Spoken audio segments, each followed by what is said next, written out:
अग्रवाल ने अखिलेश यादव के कांवड़ यात्रा के बयान पर किया पलटवार। कहा, इस यात्रा पर बोलने का कोई अधिकार नहीं। मौलाना शहाबुद्दीन रिजवी ने किया बड़ा ऐलान। पाकिस्तानी हॉकी खिलाड़ियों को भारत में घुसने नहीं देंगे।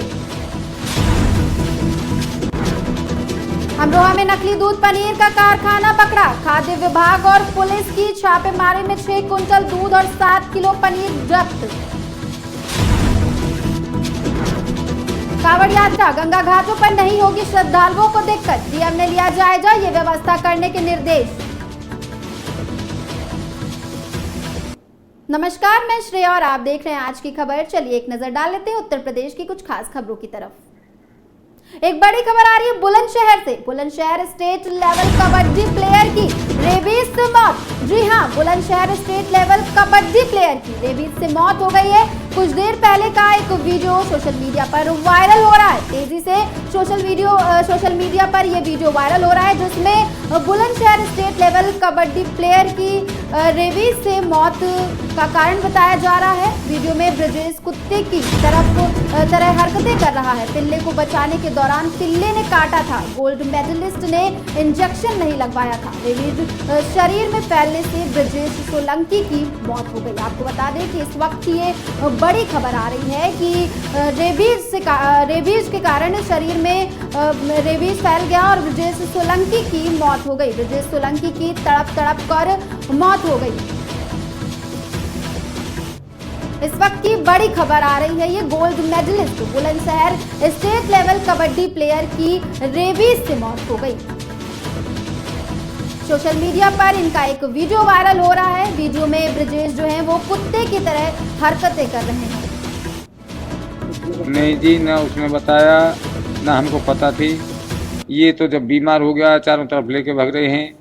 जब उसने अलीगढ़ से लेकर आ रहा हूँ, जब उसने ये बताया, वो डॉक्टरों ने बताया कि डॉक्टरों ने बताया कि बंदर है, कुत्ते ने काटा, तो मैंने तो वहाँ मना किया था, मैं इसको नहीं काटा है कभी भी।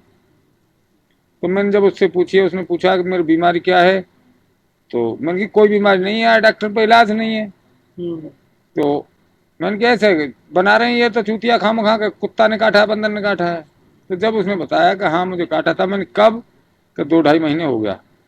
उस दौरान वैक्सीन लगवाई थी उन्होंने? बेटे ने बताया था? नहीं बताया नहीं था, ना उसने लगवाई ना उसको पता। उसे तो ये है कि हल्का फुल्का लग गया, छुट्टी हो गई, नजरअंदाज कर दिया था। नजरअंदाज कर दिया। दांत लगे थे उसके? दांत लगा था। दांत लगा। मैं ब्रजेश के साथ काफी टाइम खेला हूँ लगातार। वो मेरे साथ 2-3 साल खेला है। 2-3 साल? हाँ। तो आपको जैसे वो यार दोस्त रहे, आप दोस्ती आपके साथ में रही होगी? दोस्त है वो मेरा। तो ऐसे कोई जैसे उनके साथ पिल्ले विल्ले ने उनको काटा था, ये घटना आपको बताई उन्होंने? कब पता लगा? किसी ने नहीं बताया। अभी ये 2 दिन पहले, जब उसकी डेथ से पहले, तभी पता चल गया सब कोई। खिलाड़ी कैसे थे? खिलाड़ी बहुत अच्छा था, हमारी टीम के लिए सबसे ज्यादा स्कोर करता था, हमारे साथ काफी खेला है और ऊपर तक ज्यादा, बहुत ऊपर तक। तो बहुत अच्छा खिलाड़ी। थी। हम टीम में एक जगह साथ खेलते थे, यार दोस्त थे, तो एक साथ प्रैक्टिस करते थे हम वहां से आके, क्योंकि कोई ग्राउंड नहीं है हमारे लिए, तो हम खुर्जा एनआरसी ग्राउंड में प्रैक्टिस करते थे। कोई हमारे आसपास स्टेडियम तो है नहीं, हम उधर से आते थे, ये इधर से जाता था, तो ऐसे ही प्रैक्टिस करते थे हम साथ में मिलके। तो ऐसे ही प्रैक्टिस करते थे, तो हम अच्छे दोस्त हैं। तो ऐसे ही हो गया। ये तो हमें नहीं पता थी, लेकिन उसी ने बताई थी जब कंडीशन ज्यादा बिगड़ रही थी कि मैं 1-2 महीने पहले कुत्ते ने काटा था। एक बच्चा था नाली में, वो पड़ा था, तो जब जा रहा था भाई, तो उसने नाली में से निकाला था, तो एक दांत मार गया था। उसने ज्यादा गौर दी नहीं। कितने समय पहले पता लगी आपको उनकी मृत्यु से? कितने समय पहले? 2 दिन पहले। 2 दिन पहले? 28 तारीख में डेथ हुई है उसकी, और 26 में पता पड़ा। तो फिर तो वैक्सीन भी नहीं लगी होगी? जी नहीं। तो डॉक्टरों ने कहा कि, और कौन से डॉक्टर थे जिन्होंने पुष्टि की थी? ये अलीगढ़ के Jeevan Jyoti hospital, private hospital था, उसने ये पुष्टि की थी कि या तो ये पागल बंदर ने काटा है, ये पागल या कुत्ते ने काटा है, और जितनी जल्दी हो सकता है या तो अलीगढ़ मेडिकल लेके जाओ या दिल्ली लेके जाओ रेफर, जितनी जल्दी हो सकता है। तो मैं उससे पहले अलीगढ़ मेडिकल ले गया था, तो उन्होंने हमारा कोई भी ध्यान या कोई भी गौर हम पे नहीं दी थी, और हम पे को फार खाने के लिए और भागे थे वो। नहीं जी, ना उसने।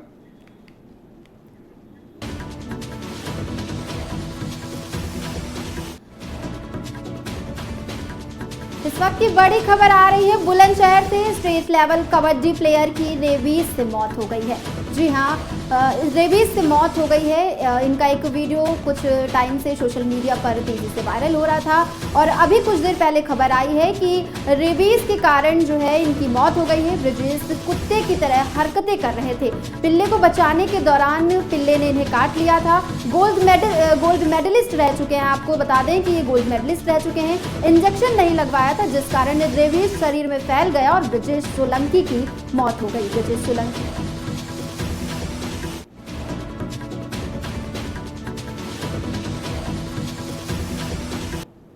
हरदोई के बिलग्राम चुंगी पर कृषि विभाग द्वारा आयोजित मेले में बतौर मुख्य अतिथि पहुंचे उत्तर प्रदेश सरकार में आबकारी राज्य मंत्री नितिन अग्रवाल समाजवादी पार्टी के सुप्रीमो अखिलेश यादव पर हमलावर दिखे और उन्होंने अखिलेश यादव के बयानों पर पलटवार करते हुए कहा कि जिन्होंने कांवड़ यात्रा को ये कहा था कि कांवड़ यात्रा से प्रदेश का माहौल खराब हो सकता है, उनको इस यात्रा पर बोलने का कोई अधिकार नहीं है।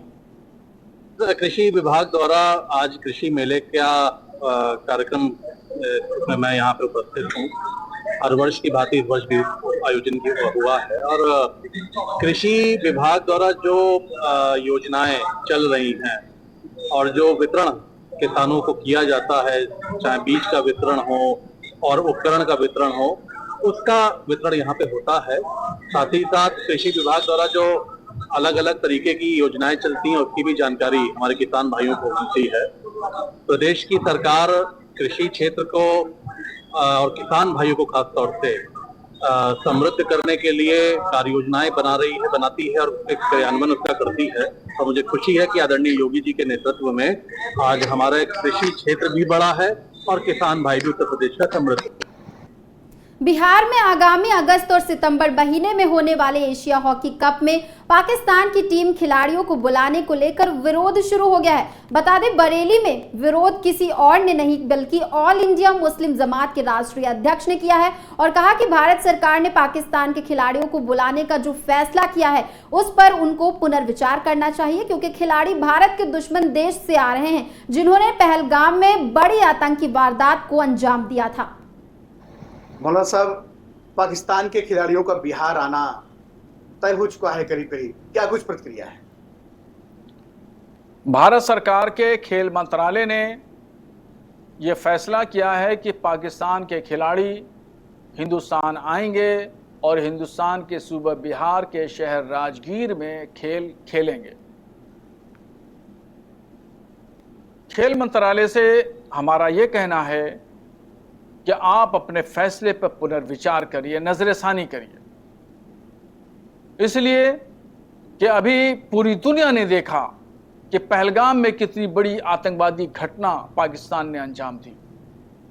ये वही पाकिस्तानी हैं, चाहे खिलाड़ी हो, चाहे लेखक हो या फिल्मकार हो, ये वही लोग हैं जो लोग हिंदुस्तान में हमेशा खलफशार इंतशार मचाते हैं।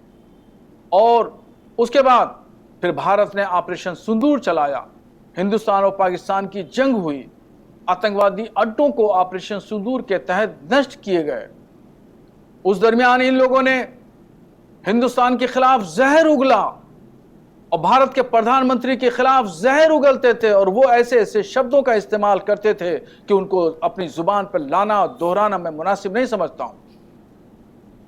और यही खिलाड़ी लोग अब आकर के भारत में खेल खेलेंगे, यह हमें मंजूर नहीं है और हमें नहीं बल्कि भारत के किसी भी नागरिक को यह फैसला मंजूर नहीं है।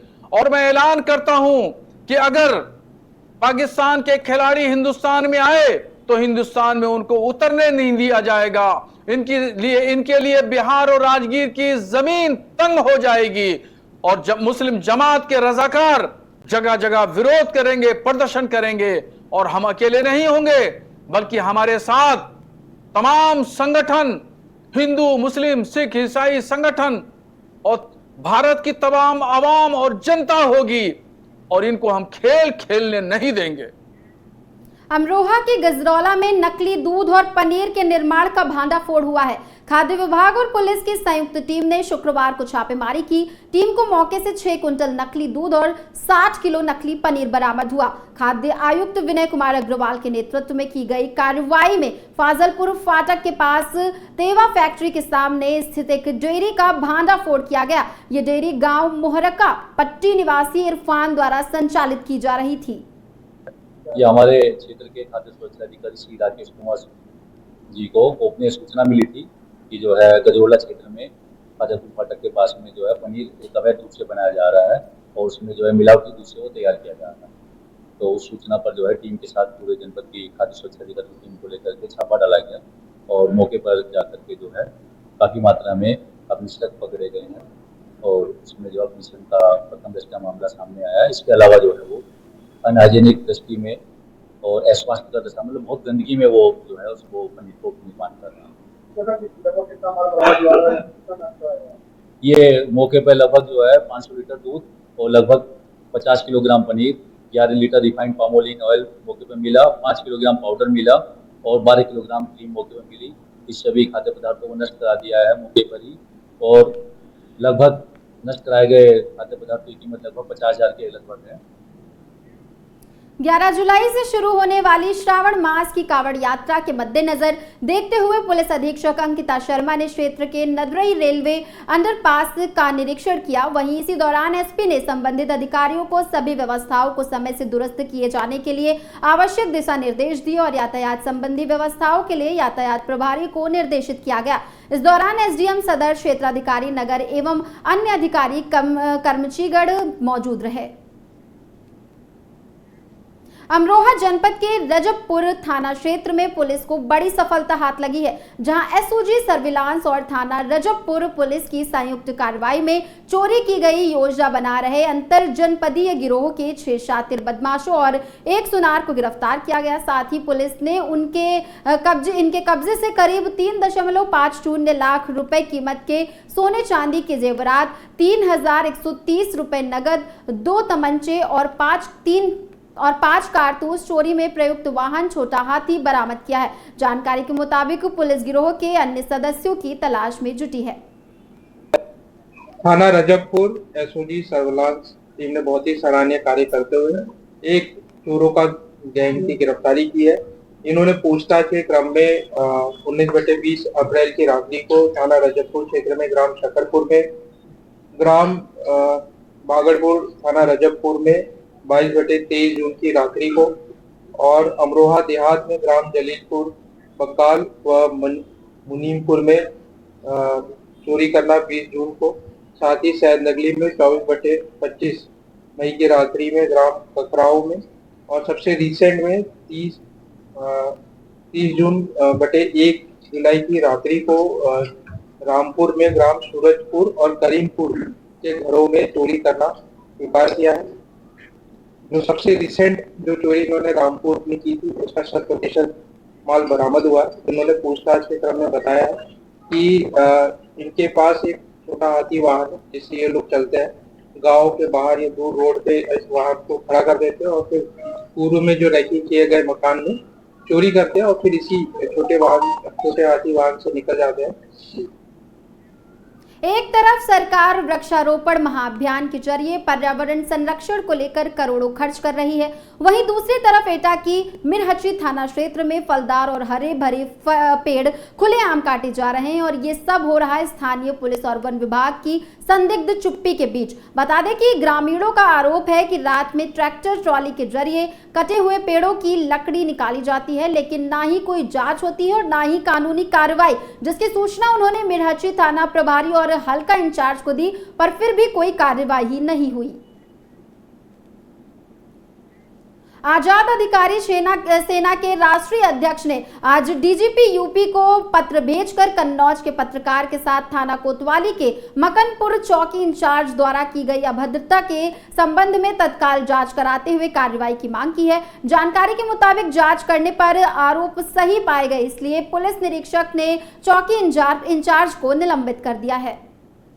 कन्नौज के थाना कोतवाली क्षेत्र के मकरंदपुर चौकी इंचार्ज श्री मनुज चौधरी द्वारा पत्रकार श्री ऋषि गिहार के साथ मारपीट और अभद्रता किए जाने तथा कैमरा छीने जाने आदि से संबंधित तथ्यों और साक्ष्यों के आधार पे मैंने आज यूपी के डीजीपी को शिकायती पत्र भेजते हुए अविलंब एडिशनल एसपी से मामले की जांच कराकर मामले के सही पाए जाने पर चौकी इंचार्ज को निलंबित करते हुए समस्त दोषी कर्मियों के खिलाफ एफआईआर दर्ज कराए जाने की मांग की है। कन्नौज के थाना कोतवाली क्षेत्र के मकरंदपुर चौकी इंचार्ज श्री मनुज चौधरी। कौशाम्बी जिले में एक महिला के वायरल वीडियो मामले में नया मोड़ आ गया है, जहां पीड़ित पक्ष ने उच्च अधिकारियों को शिकायती पत्र देकर पूरे मामले की लिखित शिकायत की है और आरोप लगाया है कि महिला को विधवा होने के कारण पैसे दिए थे, लेकिन अब कुछ लोग महिला को आगे करके उन्हें ब्लैकमेल कर रहे हैं। बता दें कि पीड़ित ने उच्च अधिकारियों से निष्पक्ष जाँच की मांग की है।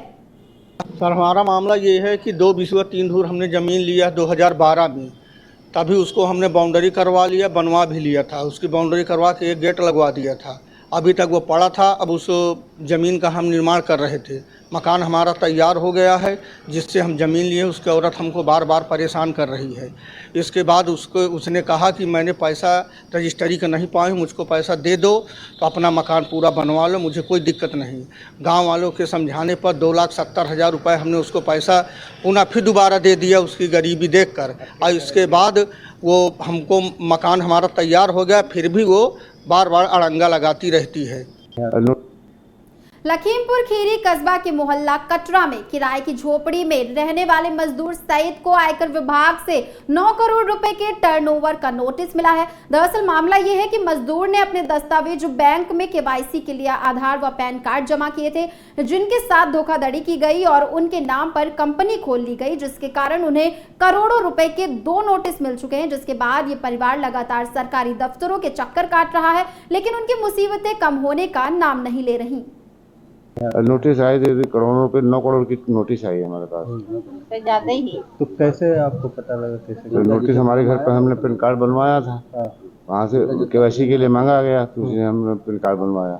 पैन कार्ड आया, उसके बाद में जो है हमारे पास ये नोटिस आई। तो नोटिस देख के चौंक हो गया। और हमारा नंबर भी लगा है इसमें, आधार भी लगा है, पहचान पत्र भी लगा है, मोबाइल नंबर भी लगा है। तो किसी से मुलाकात की, किसी अधिकारियों से मुलाकात के नोटिस द्वारा से जब हम दौड़े हैं, तब दौड़ भाग रहे हैं सब कहीं। क्या करते हैं? हम लेबरी करते हैं, जो है बड़ा शादी में खाना भी पकाते हैं। तो बड़ी टेंशन होगी आपको? अरे इतनी टेंशन, नींद भर जो सो रहे ना, खाना खा रहे हैं, पानी के सहारे जी रहे हैं, तो इतनी उलझन है, कितना हम परेशान हैं हम ही जान रहे हैं। हम तो ये चाह रहे हैं कि उसको जो हमारे साथ फ्रॉड किया उसको सजा मिलनी चाहिए। पैन कार्ड किसने बनवाने के लिए कहा था? पैन कार्ड का बैंक में केवाईसी हो रही थी, उसमें ज़रूरत पड़ी, वो मैनेजर ने बोला कि उसकी ज़रूरत है, तो इसलिए हमने बनवाया था उसको। उत्तर प्रदेश की खबरों में फिलहाल के लिए बस इतना ही। आप देखते रहिए आज की खबर।